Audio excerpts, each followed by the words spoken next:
ତ କୁହନ୍ତୁ ତ କଙ୍କଡ଼ା ଝୋଳ କାହାର ନ ପସନ୍ଦ।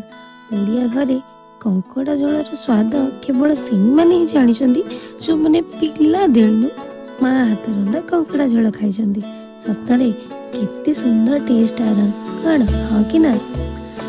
ତ ଆଜି ମୁଁ ଆପଣଙ୍କୁ ଦେଖେଇବି ଏହି ଅଥେଣ୍ଟିକ୍ ଓଡ଼ିଆ କଙ୍କଡ଼ା ଝୋଳ। କଙ୍କଡ଼ା ଝୋଳ ରେସିପିଟି ବହୁତ ମାତ୍ରାରେ ଇଜି ଆଉ ସରଳ। କିଛି ଏଥିରେ ନାହିଁ, ମାତ୍ର ଟିକିଏ ଆପଣଙ୍କ ତରକାରୀ ରାଗ କରିବାକୁ ପଡ଼ିବ, କାରଣ କଙ୍କଡ଼ା ମାଂସଟି ମିଠା ଥାଏ। ପିଲାବେଳୁ ମୁଁ କଙ୍କଡ଼ା ଝୋଳ ଖାଇ ଆସିଛି। ଆଗରୁ ମାମା ବନେଇ ଦେଉଥିଲେ, ଏବେ ମୁଁ ନିଜେ ବନାଉଛି। ଖାଇବାର ସ୍ୱାଦ ସହ ଖାଇବାର ମନର ସେ ଯେଉଁ ଭାବନା ବହୁତ ନିଆରା, କ'ଣ ହଁ ହଁ ନା? ତ ଆପଣମାନେ ବି ଜାଣିଥିବେ କଙ୍କଡ଼ା ଝୋଳ ସମସ୍ତଙ୍କର ପସନ୍ଦ।